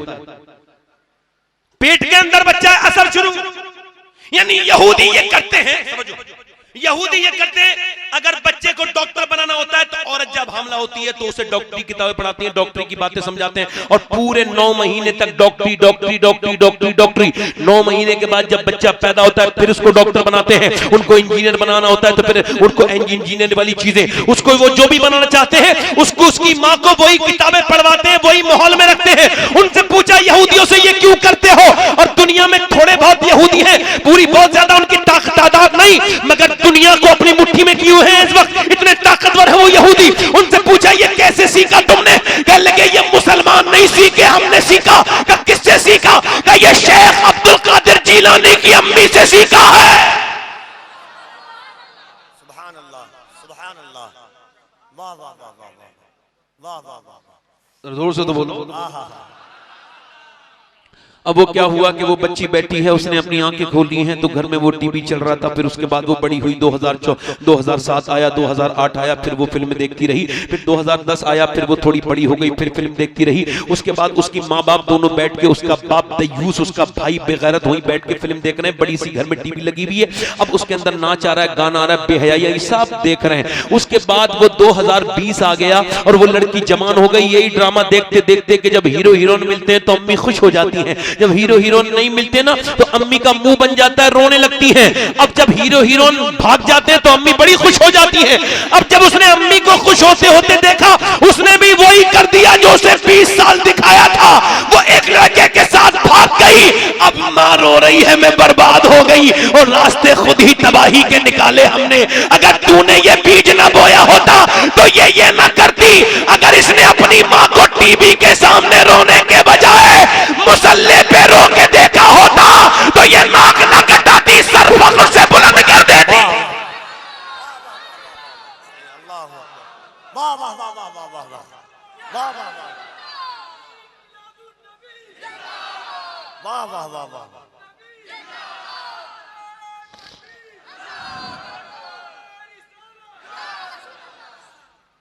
दिल लगा के बोलो जरा सुभान अल्लाह। सुभान अल्लाह।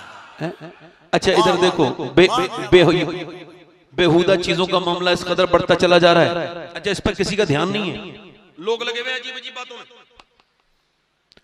हालात ये हैं कि मुसलमानों की शादी इतनी बदतरीन रस्मों रिवाज से बिल्कुल लग गई है कि अपनी ही बहन को सजा के सवार के बंदा ले जाने में शर्म महसूस नहीं करता।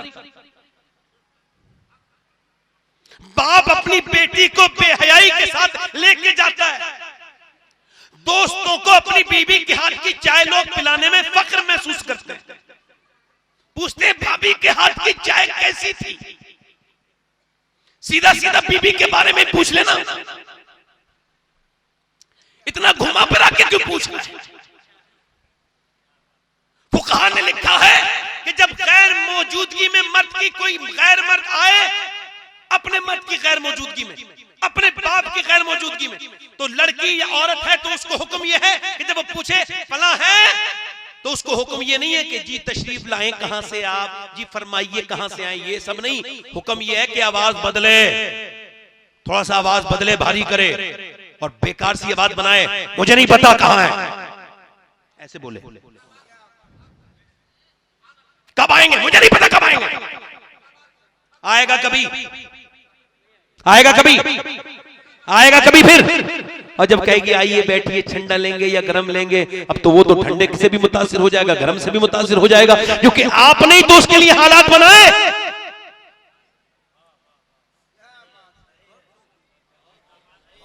फलाने साहब ने ऐसा कर दिया, उन साहब से ऐसा करवाया किसने? अरे जब पीर को मुरीद नहीं कर सकता, जो औरतों से बेपर्दा मिले, तो वो इमाम कैसे नमाज पढ़ा सकता है?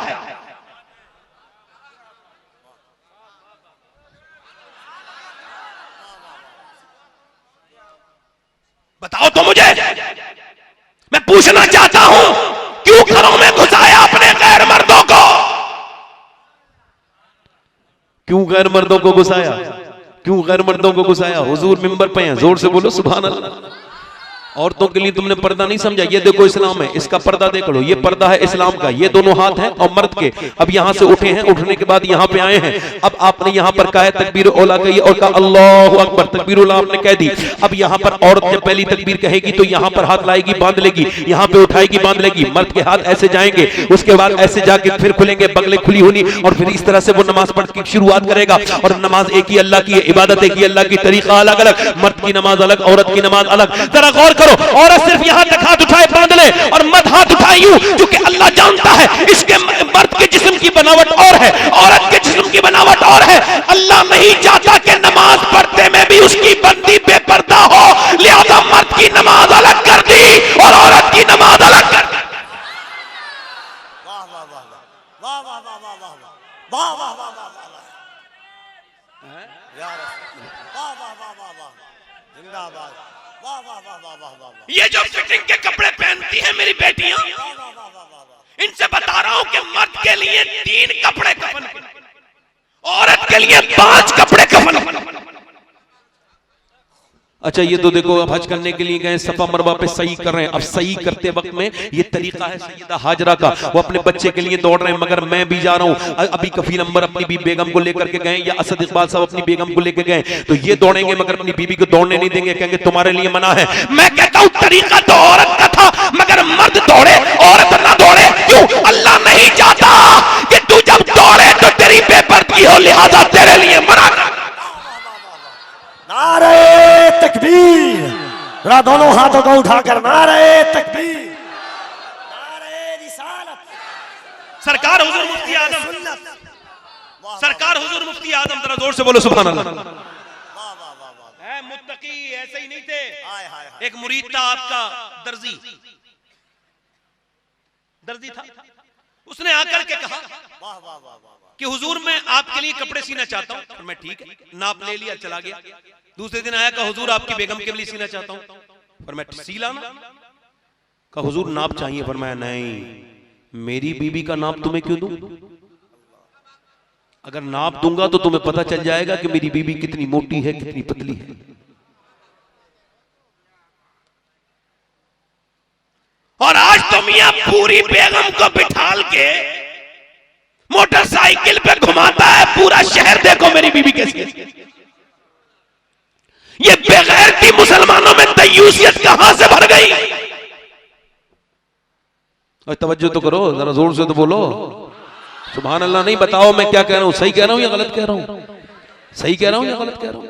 और कयामत के दिन ये जो मेरी बेटियां, ये जो मेरी बहनें, जिनको हवा लगी है पाकिस्तानी सीरियल की, ये पहले नाटक देखती है फिर नाटक करती है, तो इनसे पूछो, ये मेरी बहनों से, मेरी बेटियों से, ये इनको कयामत के दिन कौन काम आएंगी? वो ये बेहुदा बेगैरत लड़कियां, इन नाचने वाली फाहिशाएं, ये बंबई की बेगैरत, ये काम आएंगी? ये के या फिर ये पाकिस्तान वाले लोग बदतमीजी करते रहते हैं कि हमारा मुल्क उसके नाम पे बना, उसके नाम पे बना। ये ड्रामे किस नाम पे बना रहे हो? तुम्हारा दिमाग खराब नहीं है?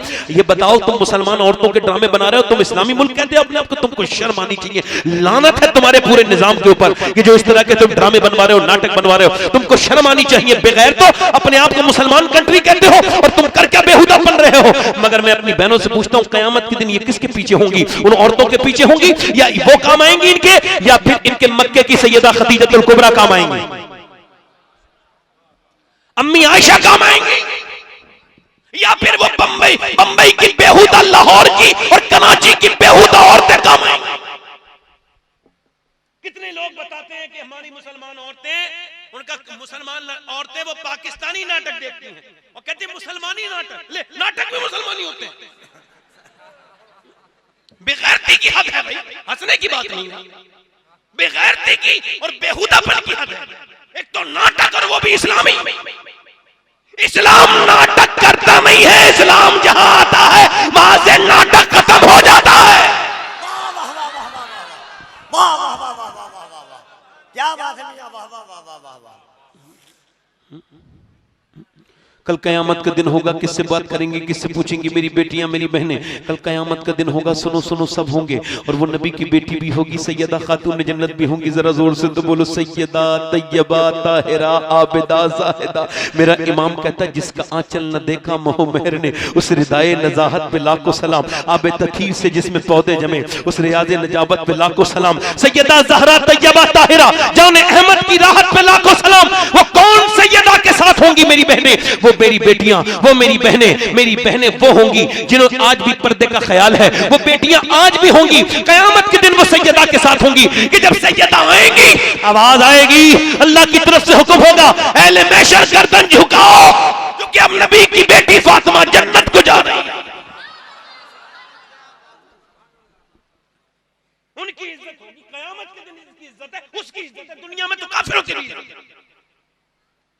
मेरा इमाम कहता है, पेशे हक मुल्ता शफाअत का सुनाते और आप रोते जाएंगे, हमको हंसाते जाएंगे। देखनी है हश्र में अर्श हक है मसनदे रिफत। जोर से बोलो। हाँ, हुजूर की बेटी होंगी, सैयदा होंगी, तैयबा ताहिरा होंगी। तवज्जो करो, एक आखिरी बात सुना के अपनी तकरीर को खत्म कर रहा हूं। बोले दिल लग रहा है, नहीं लग रहा है? दोनों हाथ उठा के बताओ कितने लोगों का दिल लग रहा है। बस मैं अपने टाइम के करीब पहुंच गया, बात खत्म कर रहा हूं।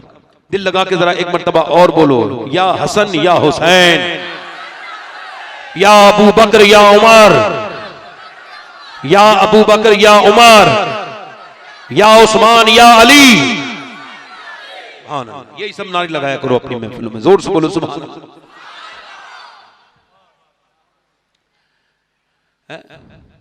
एक दिन हुजूर ना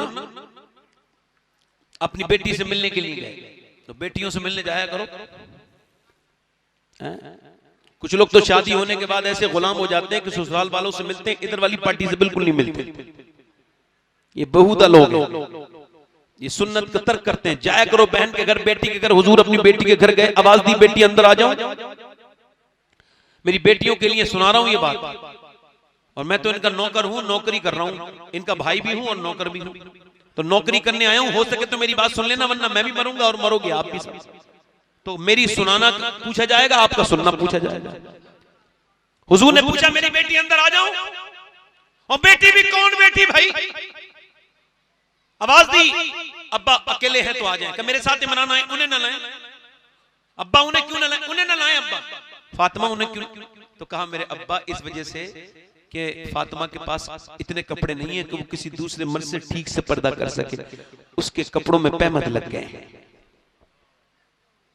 कैसे? हुजूर मैं अंदर गया, सरकार ने चादर भिजवाई, हुजूर अंदर गए, तशरीफ ले गए, देखा चेहरा बिल्कुल पीला था। क्या हो गया मेरी बेटी? अल्लाह का शुक्र है। वो बताना मेरी बेटी क्या हो गया? अल्लाह का शुक्र। यार बेटियां तो आपके भी हैं। कभी भाई अपनी बहन के घर ऐसे ही चला जाए ना, तो भाई को देख के इतनी खुश हो जाती है, बहनें रोने लगती हैं। पहले तो खत आते थे तो खत सुन के रोती थी, पढ़ लिखी नहीं होती थी ना ज्यादा, तो खत कोई पढ़ता था तो रोती थी। हुजूर गए, मेरी बेटी बताना क्या हो गया? अल्लाह का शुक्र है अब्बा, बताना मेरी बेटी। जब हुजूर ने कई बार पूछा, जिसकी तस्की से रोते हुए हंस पड़े, उस तबस्सुम की आदत पे लाखों सलाम। हुजूर ने जब कई बार पूछा क्या हाल, क्या बात है मेरी बेटी, तो कहने लगी अब्बा और तो कोई बात नहीं है, मैंने 5 दिन से कुछ खाया नहीं, पेट से पत्थर बना हुआ है। कहा मेरी बेटी दुनिया मोमिनीन के लिए कैद खाना, और दुनिया के मजे ये आले मोहम्मद के लिए दुनिया के मजे नहीं है। मेरी बेटी तेरे लिए आखिरत है, तू जन्नती औरतों की सरदारा है मेरी बेटी। अगर तूने आज 5 दिन से कुछ नहीं खाया तो तेरे बाप के पेट पे 2 पत्थर बंध रहे। मैंने आज 9 दिन से कुछ नहीं खाया, और हुजूर के पेट पे पत्थर बनते थे। तो अम्मा आयशा कहती हाथ उठा लेते थे मेरे सरकार, गुठली फेंकते नहीं थे, रख लिया करते थे। जब ज्यादा भूख बढ़ती थी चूस के उसको पानी पी लिया करते थे, और जब पेट पे पत्थर बनते थे ना तो दोनों हाथ उठा लेते थे और क्या दुआ करते थे? अल्लाह मेरी उम्मत कभी भूखी ना मरे। कौन उम्मत? ये जो हुजूर को बिल्कुल याद नहीं करते। जब मैं मरूंगा, आप मरोगे, तो सबसे पहले कब्र में हुजूर का दीदार होगा। बताओ क्या कहोगे? तुमने फेसबुक पे वक्त गुजारा, तुमने 100 बार भी दुरूद नहीं पढ़ा मेरे नबी पर। हाथ उठा के वादा करो, आज से कम 100 बार तो दुरूद पढ़ोगे अपने नबी पर। दोनों हाथ उठा के कहो इंशाल्लाह पढ़ोगे, अल्लाह तुम्हें तौफीक दे। नमाज पढ़ोगे दुरूद हुजूर के ऊपर इंशाल्लाह। मेरी बेटियों, कल मैदान महशर होगा, नबी की बेटी को तुम्हें जवाब देना है, मर के जाना है। आखिरी बात यही है मेरी कि न बादशाह को छोड़े मौत, न गरीब को छोड़े, न अमीर को छोड़े, न शहंशाह को छोड़े, न आलिम को छोड़े, न जाहिल को छोड़े, न मुत्तकी को छोड़े, न वली को छोड़े। मौत सबको आकर के रहेगी। और मौत कितनी खतरनाक है कि जब हजरत उमर के चाकू मारा गया, और जैसी चाकू मारा गया और फिर आपके जब खून निकला, तो जब आपकी मौत का वक्त करीब आया, विसाल का वक्त करीब आया, आप पर्दा फरमाने लगे, तो आपके पास जो आपके पास आपका बेटे थे हजरत अब्दुल्ला, उन्होंने आपके सर को अपने जानू पे रखा था। कहा मेरे बेटे मेरे सर को जरा इसमें जमीन पे रख दे। कौन? उमर, जिसके नाम मेरे आका फरमाते हैं मेरे बाद अगर कोई नबी होता तो उमर होता, मेरे बाद नबी होता तो उमर होता। कौन? उमर, जिसे देख के शैतान रास्ता बदल देता है। जब आपने अपना कहा मेरा सर जमीन पे रख दे, जब सर जमीन पे रखा ना हजरत उमर का, तो आपने अपना सर जमीन पे रख के मिट्टी में अपनी नाक लगाई और कहने लगे मालिक, लोग कहते हैं उमर ये है उमर वो है, मगर उमर तो तेरी बारगाह का मोहताज है। आज मेरे मालिक अगर तूने उमर को माफ न किया तो मौत का वक्त है, उमर बर्बाद हो जाएगा मालिक, उमर बर्बाद हो जाएगा, उमर बर्बाद हो जाएगा। बड़े बड़े मकबरे तुम्हें आवाजें दे रहे हैं, बड़े बड़े कब्रिस्तान में घुसने वाला पानी, कब्रों में जाने वाला पानी तुम्हें यह बता रहा है कि सब अपने घर की छत टटोलते हैं, कोई नहीं देखता मेरे बाप की कब्र में कितना पानी घुस गया। किस दुनिया के चक्कर में हो, ये सब तुम्हें छोड़ के चले आएंगे। एक आदमी की रीढ़ की हड्डी टूट गई, 2 साल सारा कुछ कमाता वही था, सब कुछ वही करता था, रीढ़ की हड्डी टूट गई। 2 साल के बाद उसकी तबीयत बिगड़ गई ज्यादा, मगर जिंदा था। तो उसके बाप ने कहा अपनी बीबी को तलाक दे दे, तेरी बीबी की शादी छोटे भाई के साथ करवाएंगे क्योंकि अब तू ठीक नहीं हो सकता। उसने तलाक दी, उसकी बीबी को उसके छोटे भाई के साथ निकाह कर दिया गया इद्दत करवाने के बाद। मगर मेरे पूछने का मतलब यह है, बताओ जिसने पूरी जिंदगी खिलाया पिलाया सब कुछ किया, वो जरा सा 2 साल के लिए क्या पड़ा कि दुनिया ने उसका सब कुछ लूट लूट लिया, उसके सामने उसकी बीबी की शादी उसके भाई के साथ कर दी। हालांकि बुरा नहीं किया, मगर मैं पूछना चाहता हूं यही दुनिया है जो जीते जी तुम्हारे ये हाल तुम्हारा करती है? इस दुनिया के लिए अल्लाह को छोड़े में हो, इस बीबी के लिए दुनिया अल्लाह को छोड़े में हो, कभी तुम मस्जिदों में नहीं जाते हो। सोचो, याद रखो, एक दिन मौत आकर के रहेगी और मौत तुम्हें छोड़ेगी नहीं, ना मुझे छोड़ेगी। ये पोस्टमार्टम हाउस पे जाया करो, पहले पोस्टमार्टम करने वाले कुल्हाड़ी से पोस्टमार्टम करते थे, अब नहीं करते हैं। वो जाके देखना, अब वो ग्लेंडर चलाते हैं, ऊपर से यहां से चीर के रख देते हैं, बिजली का ग्लेंडर चीर देते हैं और फिर बड़ी बड़ी जो भी चीजें निकालनी होती निकालते हैं, फिर उसमें वो लगाते हैं, वहां पर उसमें वो लगाते हैं टांके, उसमें स्टिक लगाते हैं और फिर वो जो है ना उसको सी के छोड़ देते हैं। अब जरा गौर करो, हुजूर फरमाते हैं जब मुर्दे का हाथ पकड़ा जाता है तो मुर्दा कहता है आराम से उठा, तेरे उठाने से बड़ी तकलीफ होती है। जब वो कहता है मुर्दा, ये बताओ जब चारपाई पे से तख्ते पे रखने में इतनी तकलीफ होती है तो पोस्टमार्टम में कितनी तकलीफ होती होगी, कितनी। तो फिर ये दिन रात दुआ करो, अल्लाह पोस्टमार्टम वाली मौत से बचा लेना, अपने करम वाली मौत देना। जब हजरत अली के तलवार लगी तो कह लगे या अल्लाह अली को माफ कर देना, अली के अमल बड़े थोड़े हैं, अली के अमल थोड़े हैं। एक रात में 1000 रकात नमाज नफिल पढ़ते थे। खैबर के मकाम पे हुजूर ने फरमाया था कल मैं उसके हाथ में दूंगा, कल मैं उसके हाथ में झंडा दूंगा जिससे जो अल्लाह से प्यार करता है उसके रसूल से, और अल्लाह उसका रसूल उससे प्यार करता है। कितनी बड़ी बिशारत है। वो अली कह रहे हैं आज हमारी जिंदगियां मौत के नजदीक हैं। दोस्तों बस आज तौबा कर लो, इन उलमा के सामने अल्लाह से कहो मालिक माफ कर दे। एक आदमी था, उसका नाम किफल था, हर रात नई लड़की बुलाता था और हुजूर फरमाते हैं हर रात नई लड़की बुलाता था। एक रात एक लड़की आई तो रोने लगी, कमरे में बैठी थी। इसने कहा मेरी रात खराब करने लगी, मेरा मूड खराब करती है, तुझे पैसे नहीं मिले? कब पैसे तो मिले। तो फिर रोती क्यों है? का सब कुछ पैसा नहीं होता, मेरा बाप मर गया, बहन भाई भूखे हैं। का तो फिर रोती क्यों है, डरती क्यों है? का बस अल्लाह से डर रही हूँ, जब मैं सजदा करती हूँ तब भी अल्लाह देखता है, मैं तेरे कमरे में अपनी इज्जत बेचने आई हूँ तब भी मेरा अल्लाह देख रहा है। तो मैं अपने मालिक से कह रही हूँ मालिक अगर बहन भाई भूखे न होते तो मैं कभी ऐसा न करती, कभी ऐसा न करती। अगर बहन भाई भूखे न होते तो मैं कभी ऐसा न करती। अल्लाह अकबर। वो जब रोई तो हुजूर फरमाते हैं उसके दिल से उसका दिल धुल गया, आंसू किसी के दिल किसी का, उसने उसको सारे पैसे दे दिए, मैं तुझे अपनी बहन बनाता हूँ, वो तो चली गई। किफल रोने लगा, कहने लगा मालिक मैंने एक रात आई थी, मैंने हाथ तक नहीं लगाया, इतना डरती है, और मैंने तो कितनी इज्जतें लूटी हैं, मैंने कितनी इज्जतें खराब कर दी, कितने जिना किए मैंने, मैं कितना गुनहगार हूँ। अगर मेरे गुनाहों की कोई हद नहीं है तो तेरे कर्म की भी कोई हद नहीं है। अगर मेरे जैसा गुनहगार कोई नहीं तो तेरे जैसा करीम कोई नहीं। ऐसा रो रो के ऐसा रोया कि उसके दिल का दौरा पड़ के मर गया। सुबह को कोई जनाजा उठाने वाला नहीं आया। जब कोई नहीं आया ना तो अल्लाह ने फरिश्तों को भेजा और उसके दरवाजे पे बड़े बड़े लफ्जों में लिख करके गए फरिश्ते, इन्नल्लाह कद गफर लिल किफले, ये जो किफल है ना इसे अल्लाह ने इसकी मगफरत कर दी है, बख्शिश कर दी है। क्यों कर दी? आवाज आई रहमतों से, इस वजह से कि वो अपने मालिक के सामने सिलेंडर कर दिया था, आत्मसमर्पण कर दिया था, रो दिया था, 2 आंसुओं से सारे गुनाह माफ कर देता है। ऐ इंसान कब तक भागेगा, सब तुझे उठा के कब्र में रख देंगे, याद रखना। न तेरा कोई काम आया था न कोई काम आएगा, मौत करीब है। रो ले, हुजूर के मीलाद को मना ले ऐसे कि आज जो अपने रब के सामने रोना नहीं सीखा, गौस पाक फरमाते हैं उसे तो इस्लाम की हवा तक नहीं लगी है। रोना नहीं सीखा, रो ले। आप में कितने लोग ऐसे हैं जो हुजूर के नाम पे गर्दन कटा देंगे? दोनों हाथ उठा के बताएं।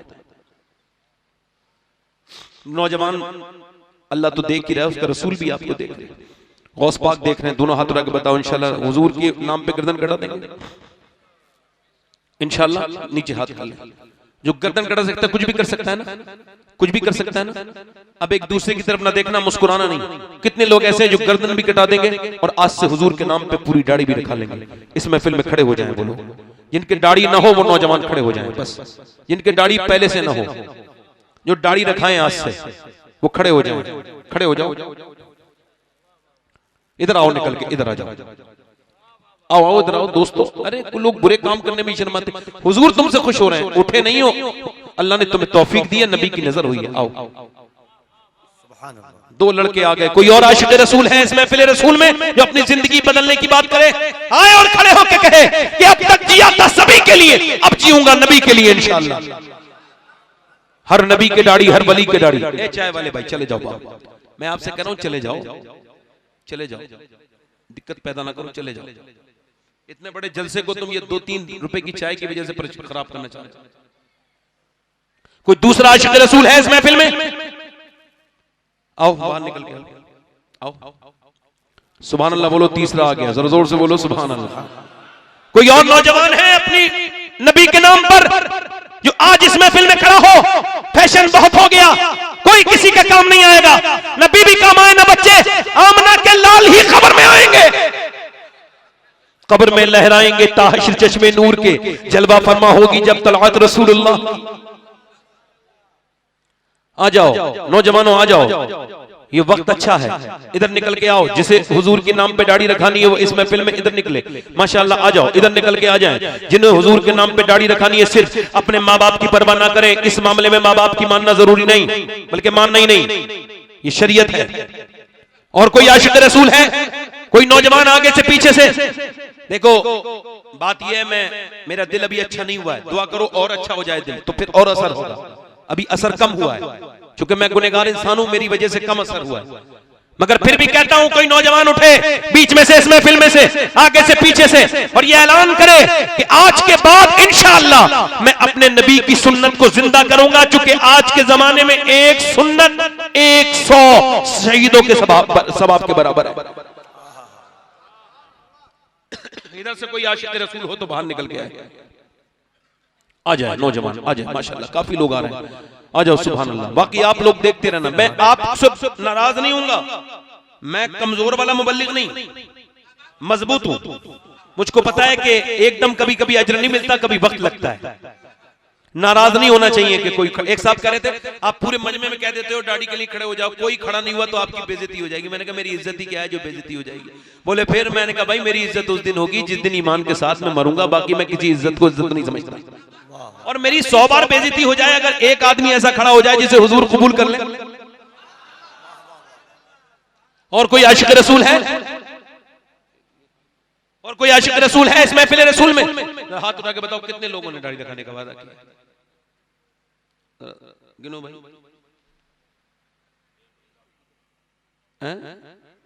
मदरसा कौन सा? शमसिया अनवारुल उलूम।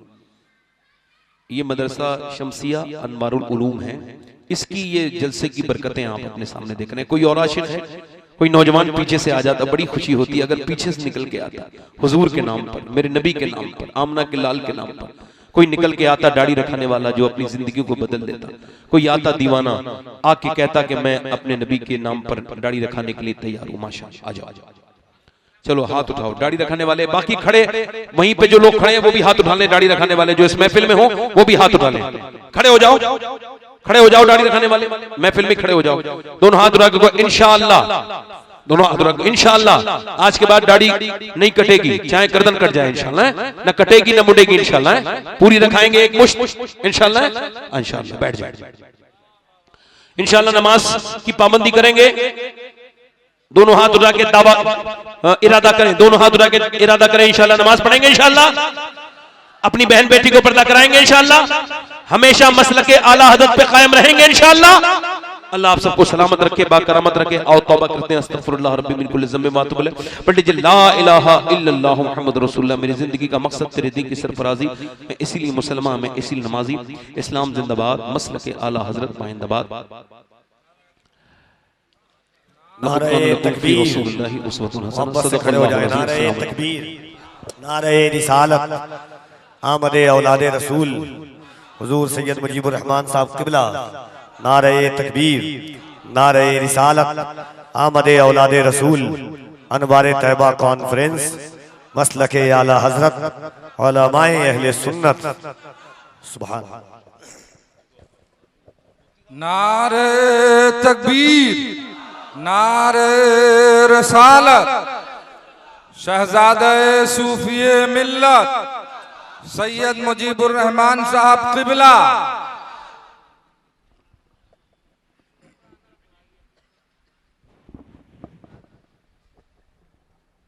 नात शरीफ पढ़वाइए।